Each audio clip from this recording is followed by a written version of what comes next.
Welcome,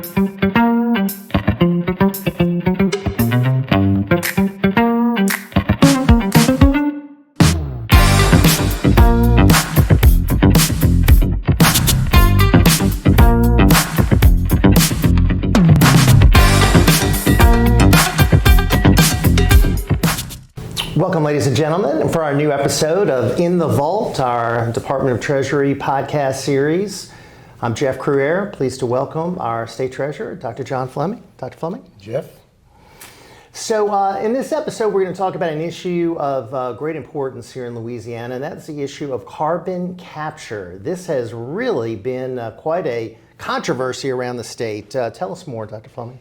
Yes, it's interesting, Jeff, that hardly anyone in Louisiana even heard of the technology, carbon capture, and also the second part, sequestration, which is under discussion, until really last spring, that is of last year. So we're coming up, soon be a full year, that it was disclosed to the people of Louisiana. But in fact, it was voted in through a series of bills beginning in 2020 under John Bell Edwards, but subsequent bills, even under a very much of a Republican supermajority and Republican governor, was passed all the way up through 2024. And what it provides for is the capture of carbon dioxide from the processing through plants, perhaps oil and gas processing, or it could be other industrial things, steel making or what have you. And that carbon dioxide is concentrated and a well is dug or drilled really, and that stuff is stuffed down in there and capped. And it's become quite controversial. All of this, of course, goes back to decades ago when it was somehow determined that carbon dioxide that is let into the atmosphere is somehow dangerous, and yet there's been controversy over this for many years. But what's interesting is that during the Obama administration, through the EPA, it was determined that carbon dioxide is a pollutant in the air. However, we know that there's always been a small percentage, about 0.04% of carbon dioxide in the atmosphere. You know, when we breathe air in, we're breathing in mostly nitrogen and oxygen. When we breathe out, we're breathing quite a bit of CO2. So it's part of the natural process that humans inspire. And then subsequently, trees, plants, everything that's would be considered vegetation does just the opposite. It takes in carbon dioxide and it puts out oxygen, so a great balance. So if we reject the premise that this is somehow dangerous, there's no reason to be doing any of this, right? Well, precisely, because the whole purpose behind this, and we'll get into the expenditure of tax dollars and all this, the whole purpose of it is to somehow to save the environment. However, there's no settled science on this that says that it is a danger to our environment. In fact, more and more data is coming out to suggest that the Earth is in a very good balance when it comes to our atmosphere, that our processing and the release of carbon dioxide is responded to by the natural elements. So, but there's an update to this, and that is that very recently the EPA, once again, this time under President Trump, has actually removed that finding. They've actually taken down that rule because what they have determined, and again, this is based on subsequent science, that carbon dioxide is not a pollutant in the atmosphere. And therefore, the question comes, why should we be doing things like subsidizing wind for power, subsidizing solar for power, or taking carbon dioxide, concentrating it, drilling a deep hole, and putting that carbon dioxide in the ground at the cost of hundreds of billions of dollars and over time trillions of dollars from your tax money. Now, and that's where it begins. Now correct me if I'm wrong, Dr. Fleming, but I had read where Louisiana has more of these carbon capture projects than any other state in the nation. There's at least 60 or more permits that have been requested.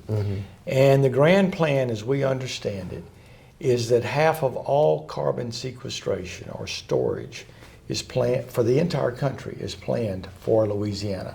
So the plan is that Louisiana becomes the future dump site of carbon dioxide, if you will, the future pincushion for the nation for carbon capture and sequestration into the ground. And this has been done without the approval, without the vote of the people of Louisiana. And you talk to people, I talk to people, people don't want this, do they? No, as a matter of fact, I don't know the exact number. I think it's in the 20s, maybe up to the 30s now, that many cities and parishes have actually passed resolutions. Unfortunately, they're not binding, they're not authoritative, but they're resolutions from the citizens, local governments opposing carbon capture and sequestration. Unfortunately, the state has supremacy over this, and it all comes under, of course, Natural Resources Department and the governor himself. And therefore, there's a big battle going on. There's litigation. There's politics going on. And we're going to see how this turns out. But there's no question. I've seen poll after poll that says that the people of Louisiana oppose this technology. And two factors I wanted to bring up and get your view on, Dr. Fleming. One is the environmental risk of this. There have been cases where there have been leaks, correct? And, Yes. and aquifers have been damaged, right? Yes. One really good example is Sartartia, Mississippi. In 2020, there was a carbon dioxide pipeline that burst or cracked. I'm not exactly sure what happened. And by the way, before it can get to a point where it can be put into the ground, it has to go through pipelines. Pipelines can go by schools and homes and places of business.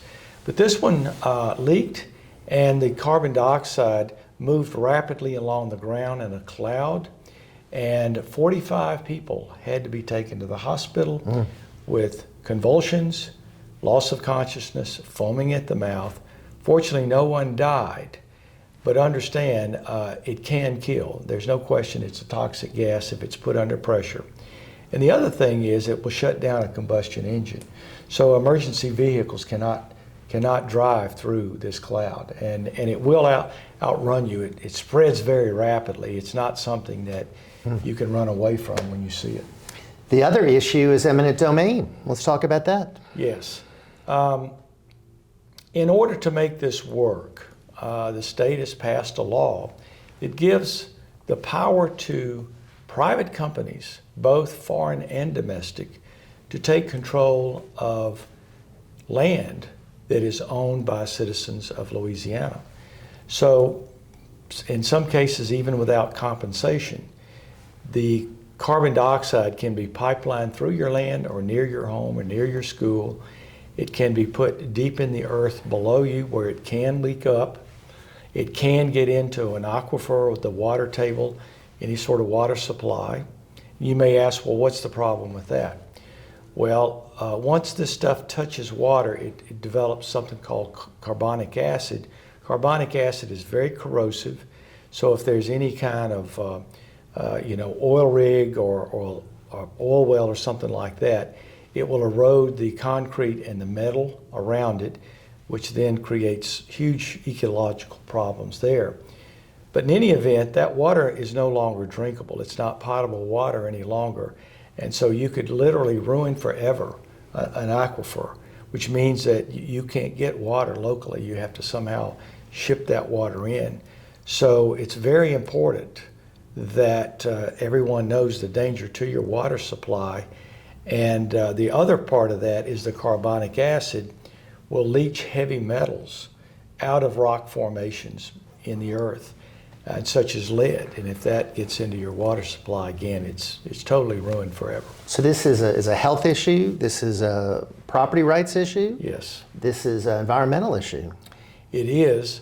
And it's also an economic issue because it can and probably will reduce the value of your land, because how can you sell your property with buyers? You'll have to disclose that to buyers that this stuff is underneath your land or there's pipelines across that, which creates liabilities. Also, mineral rights can be deeply affected. You cannot drill through the plume of carbon dioxide that's put in the ground below you. So access to minerals such as oil and gas, that sort of thing, that's cut off. The ability to market your land in the future. It can also affect whether or not you can farm that land. So there are many different effects. And I think that the thing that citizens have the most problem with in this whole discussion is loss of personal property rights, which are constitutional rights and really set us apart from many countries in the entire world. The fact that we have private property ownership rights, which really came to us by way of our founding fathers. And for many people in Louisiana, their land is ancestral. There are many different generations that own that land before them, and yet this could actually shut down that right of ancestral inheritance of valuable land, whether it's farmland or land for many different uses. Sounds like the politicians need to listen to the people, and maybe this legislative session will be a chance for the people's voice to be heard. In our final 30 seconds here or so, Dr. Fleming, do you see any legislation that could be introduced on this issue? There have been pre-filed bills that would take away the eminent domain rights, that is to restore the property rights to people, not necessarily stop carbon sequestration, but certainly could restore property rights. So I would urge everyone to talk with your state senator, your state legislator, and the governor's office, the governor himself, if you get access to him, and urge them to pass these property rights bills, restore your property rights once again. Okay, we'll be following this issue. Thank you very much, Thank you, Dr. Jeff. Fleming. And thank you for watching. We'll see you next time for another edition of In the Vault from the Louisiana Department of Treasury.